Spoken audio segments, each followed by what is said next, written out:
Salut tout le monde et bienvenue dans une nouvelle vidéo. Aujourd'hui, on va s'attaquer un peu au livre d'Harry Potter et le prisonnier d'Azkaban et ses incohérences. Et Dieu sait qu'il y en a plein. D'abord, je veux préciser qu'on va parler des incohérences du livre seulement et pas des films parce qu'au film, il y en a encore plus que ça.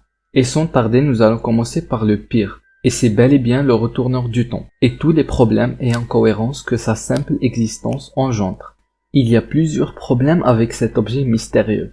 Ce qui est souvent le cas avec les manipulateurs du temps dans n'importe quelle fiction. Mais l'utilisation spécifique de cet objet dans le troisième livre a laissé planer plusieurs questions. D'abord, on sait qu'il y a un nombre limité de retourneurs du temps, et qu'ils étaient tous bien gardés dans le département de mystère au sein du ministère de la magie, et son utilisation était formellement interdite.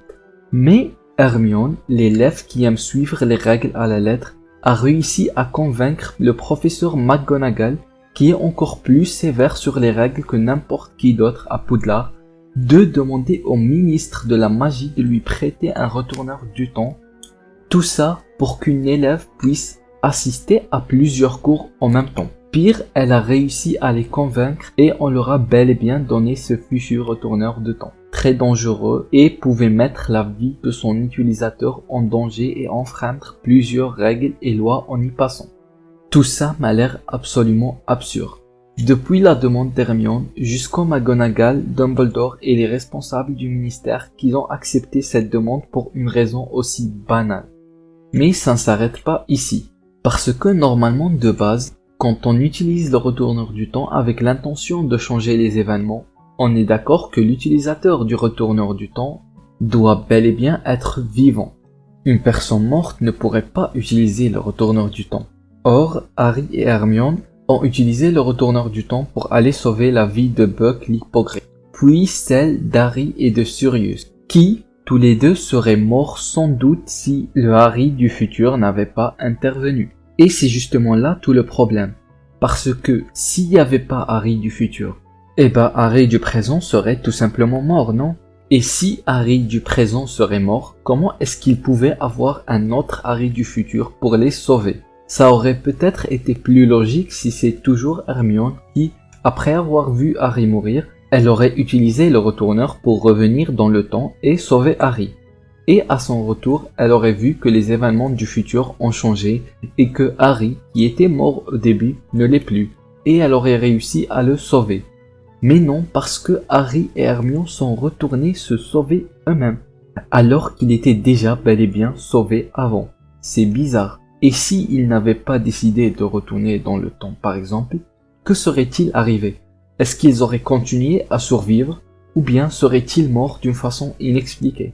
Un autre point concernant cet objet, c'est qu'avec toutes les dimensions et possibilités qu'ouvre ce retourneur du temps, son existence n'aurait certainement pas échappé à Voldemort, avec qui il aurait possiblement pu éviter beaucoup de problèmes et corriger pas mal d'erreurs.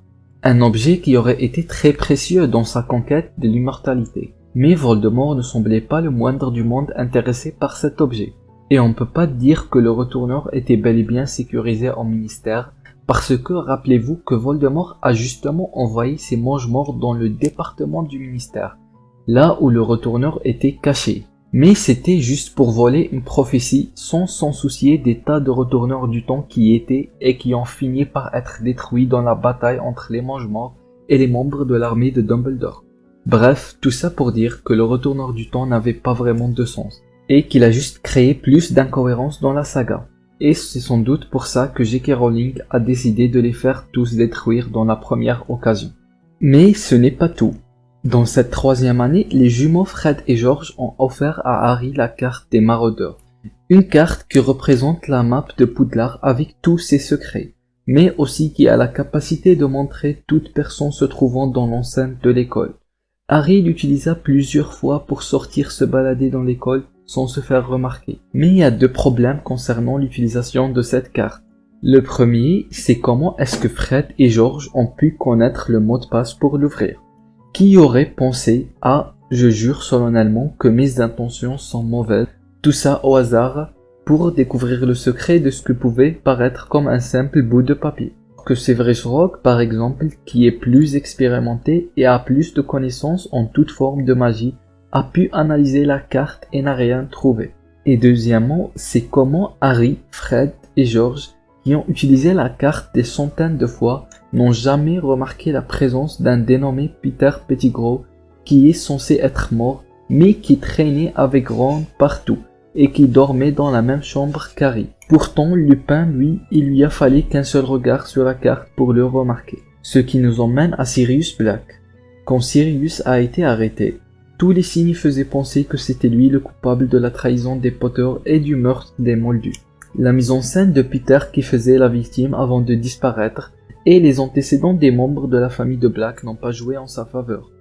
Mais après que Lupin, Dumbledore, Harry, Ron et Hermione ont tous témoigné en la faveur de Sirius Black et avec toutes les compétences dont disposait le ministère de la magie pour faire extraire la vérité à n'importe qui, on aurait pu croire que le ministère aurait accepté de réouvrir l'enquête sur Sirius Black et lui faire accorder une deuxième chance pour pouvoir prouver son innocence. Mais non, le ministre, sans aucune raison, a décidé de nier tous ces faits et Black est resté à jamais considéré coupable des crimes qu'il n'a jamais commis. Et pour finir, une autre incohérence majeure, toujours en relation avec notre cher Sirius Black. Comment est-ce qu'il aurait pu offrir à Harry un nouveau balai magique tout neuf et en l'occurrence le plus cher balai ayant jamais existé, alors qu'il est censé être un fugitif fauché? Il n'avait même pas de quoi manger, mais il a quand même réussi à acheter un tel objet cher sans se faire remarquer par personne et l'envoyer à Harry Potter. Cela n'a absolument aucun sens. Et voilà, c'était une liste de petits problèmes et incohérences qui existaient dans le 3e livre d'Harry Potter, mais qui malgré tout ne lui enlèvent pas du tout son charme, et qu'il reste quand même l'un de mes livres et probablement mon film préféré. C'est tout pour la vidéo d'aujourd'hui, n'hésitez pas à vous abonner pour plus de contenu. À la prochaine!